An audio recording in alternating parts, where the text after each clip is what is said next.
So the second part is, if the object of the sentence indicates location, this object should be put before lie or chu. What does it mean? If the object is placed where,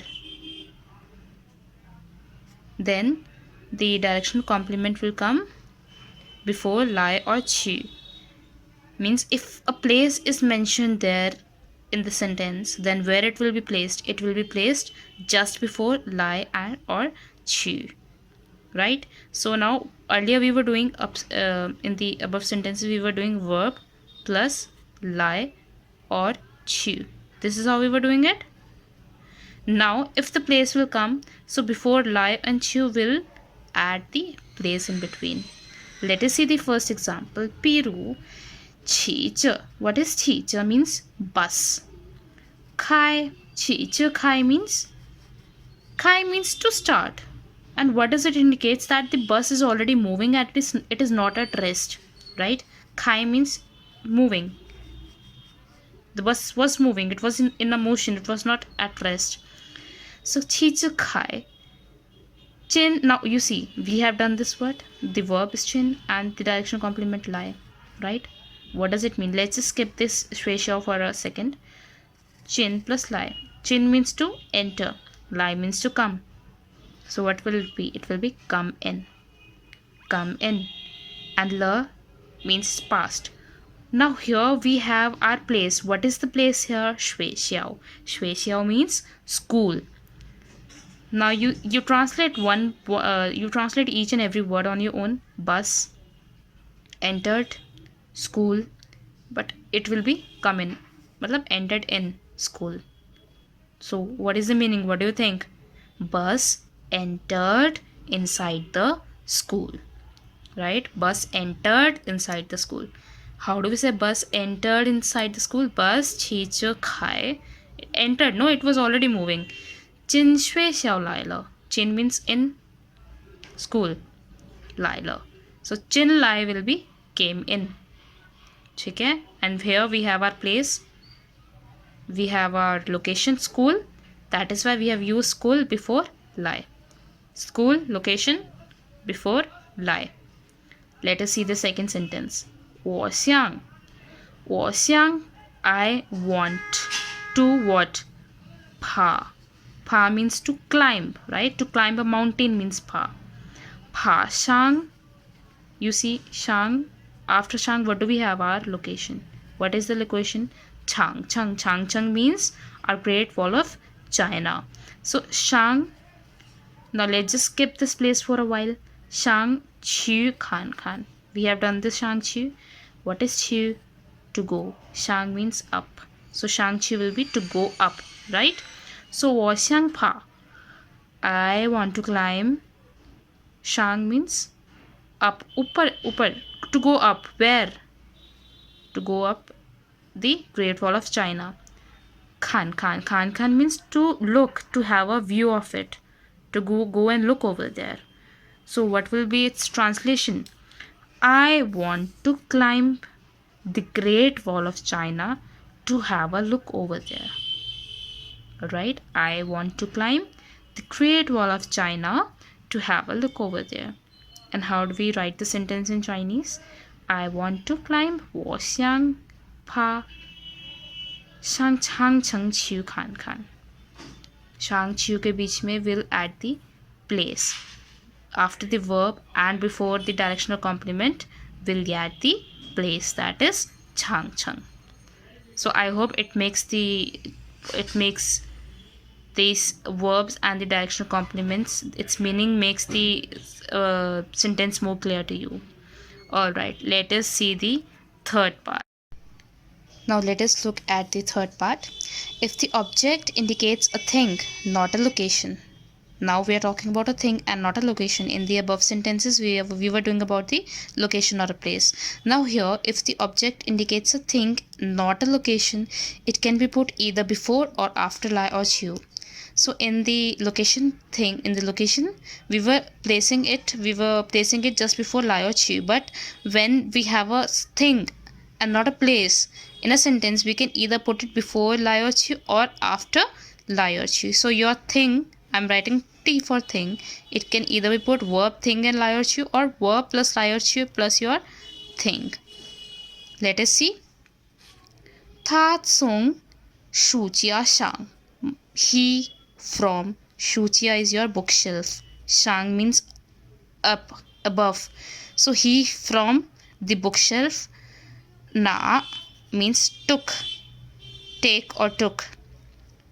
Let us understand the meaning of verb and directional complement first, then we'll do it with the thing. Shia and lie. Refer to the table. What does it mean? Shia and lie. Lie means to come. Shia means to down. To come down. And ipan shu means one book. Ipan is the measure word and your book shu. So he from above the bookshelf took down one book. Okay? So what will be its translation? Try it on your own. He from bookshelf up. Na xia na. Na means to take. Xia means xia and lai means to come down. Ipan shu is your book. Ipan shu is your book. So its literal translation will be he took out a book from the bookshelf. He took out a book. He took out come see शियालाई means मतलब उसने, if in Hindi I have to say it, I'll say it like उसने bookshelf के ऊपर से एक book नीचे उतारी, right? If you'll relate it to Hindi, हम एक एक मीनिंग का वर्ड हम इससे समझ सकते हैं, but in English we don't say it like ऊपर से नीचे निकाले, नहीं. What do we say? He took out a book from the bookshelf. He took out a or he took down a book. That is up to you, whatever you want to write. He took out a book from the bookshelf. Now here, where have we used the thing? The thing was your one book. We have used it before lie. Now in the second sentence, the sentence is same, but we have used the thing after lie. The meaning will remain the same. Ta tsung su jia shang na xia lai yi pan shu. Okay? I hope that makes the sentence more clear. Here we have xia lai together, means to come down. Let us move to the next part. So next up we have our la and the compound directional complement. So now we'll be learning how to add la. La means to make a sentence in the past form along with the compound directional complement. Let us see what is given here. What is written here in the notes? If there is no object after the main verb. What does it mean? For example, let me give an example. 他学习汉语.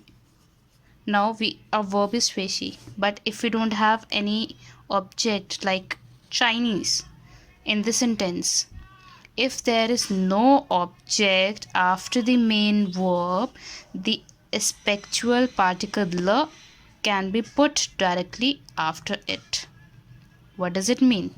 Let us see the example. 譬如他说完话.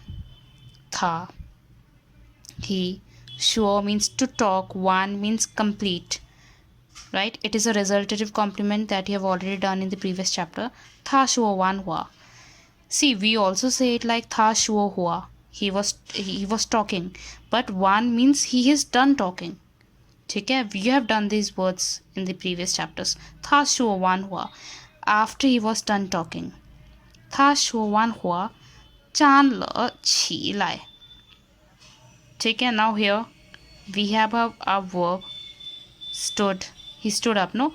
But we don't have any object after it. So that is why we have put la right after it. We have put la after it.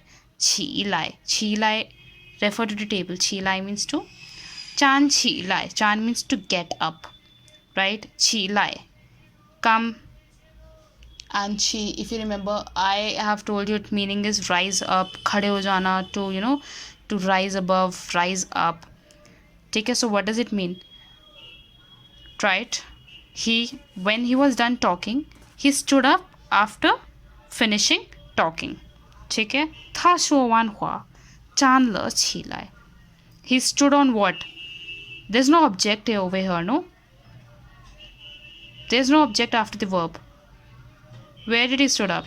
On the table, on the chair, on the floor. There's nothing mentioned here. That is why we are saying we are using le after it. 他说完话站了起来 after he stood up after he was finishing talking. Okay. Now you see, why are we using lie here and not chew here? One of the reason is because we don't add chew with chi. But you know, I have told you while I was explaining you the table, we do consider the position as well. It means if the lie is used here, means he stood up after finishing talking, means the person is near to you, is not away from you. And if we'll refer to the earlier sentences, let us just come here. So its sentence was, I am upstairs, so I saw him running towards me from downstairs.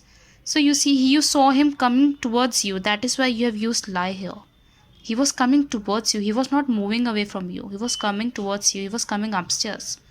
Similarly, the librarian said the book has been borrowed by someone.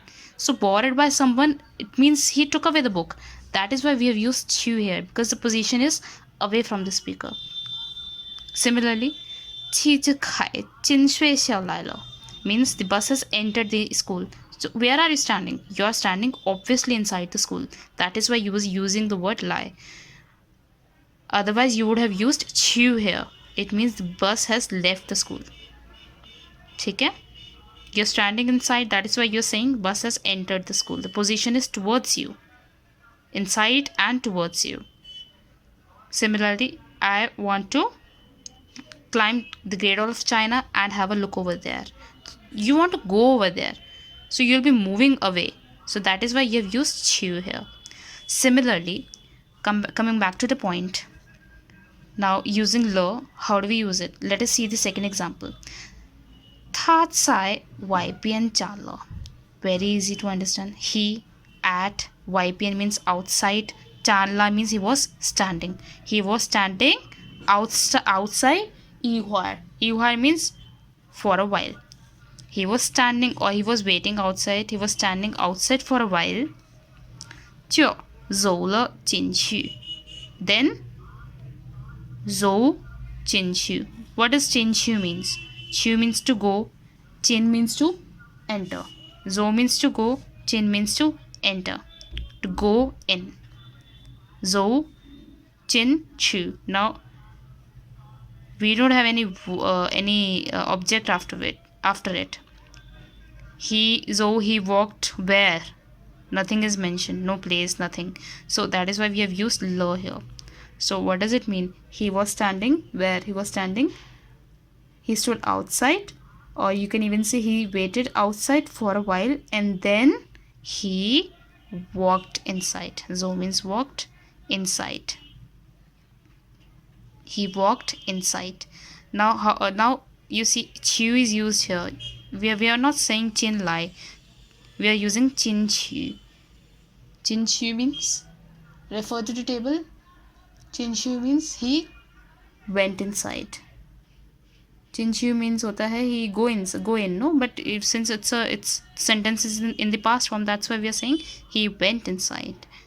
So he waited. He stood over there. He stood outside for a while and then he walked inside. It means the position is away from you. You were also standing outside. He walked inside means now this person is moving away from you. That is why we have used chew here.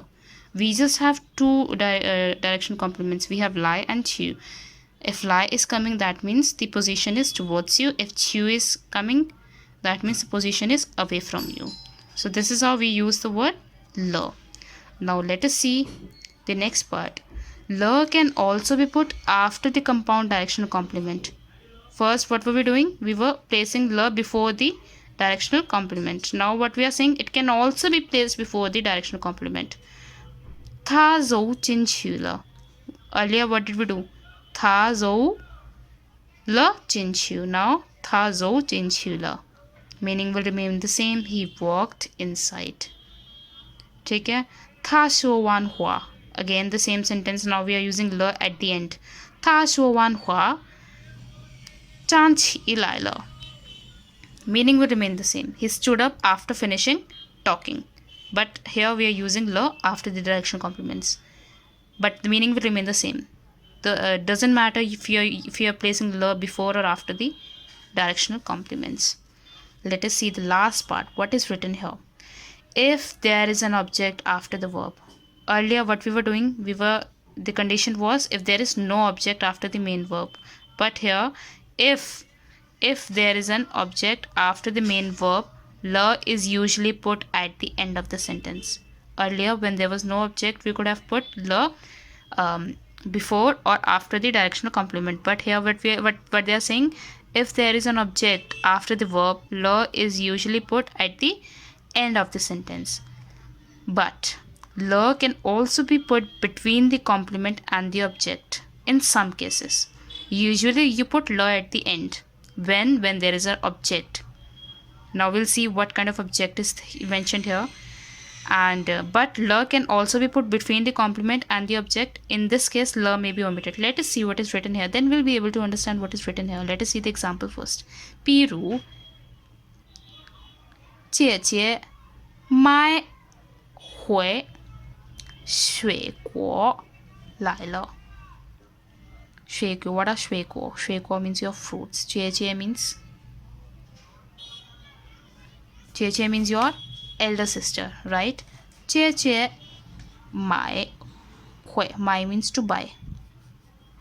回来了. This is your verb and the directional complement, right? 来了. La is here used at the end. Okay. Now we have object in this case. What is the object? What did she buy? She buy fruits. Okay. How are we using this in the sentence? My elder sister buy हुए मतलब लेकर return करा उसने, लेके वापस आई. She returned back ना. हुए lie, if you refer to the table, हमने करा था ना meaning जोड़ के. What was the meaning? Lie means to come and हुए was to return. It was come back. हुए lie means come back. ल भी है तो वो came back हो जाएगा, past tense में चला जाएगा. ठीक है. So elder sister brought fruits. Elder sister returned back and brought fruits. You see, 姐姐买回水果来了, मतलब वो fruits लेके लौटी. She came back by bringing fruits with her. Okay, this is what we want to say. She came back with fruits. She brought fruits while coming back. You can write translation however you want to. My point is you should know the meaning. Now look at the last sentence.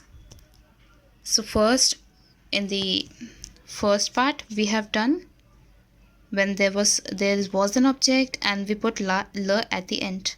But what is written here? But la can also be put between the complement and the object. ठीक है? Between the complement and the object. How? And in this case, la may be omitted. Means you can either put it between the complement and the object, or you can also omit it. Ke mai hui lai. Again, my elder brother mai hui lai. मतलब खरीद के लौटा. ठीक है. Again, he is coming back home. That is why we have used lai. Ke mai hui lai la. Or you can say ke mai hui lai ika then the object. That is up to you. ठीक है. If you want to use la at the end, if you want to use object बाद में and la at the end, you can even la after the directional complement, you can either omit it or you can write it down between the after the directional complement and before the object. So ke mai hui lai la. Brother, my elder brother came back. He returned to home and brought, what did he bring? Ika tsai se. Se you means you know. Se you know means color. It is associated with color. Yan se. Tsai se means colorful. Colorful. Tian shi, you know, it's TV. Chi means your machine. TV. So ika is the measure word. Ika tsai se tian shi chi means one colored TV set. ठीक है, this is your object of the sentence, one colored TV set. So elder brother brought one colored TV set. ठीक है, he came back and he brought one colored TV set. 哥哥买回来了一个彩色电视机. In Hindi, if I have to say it, we can translate it word by word in Hindi कि मेरा बड़ा भाई एक coloured TV set लेके घर लौटा. ठीक है, but in English we do not translate it word by word. So it will be my elder brother brought one colored TV set. He's coming back. That is why we have used lie here. Right?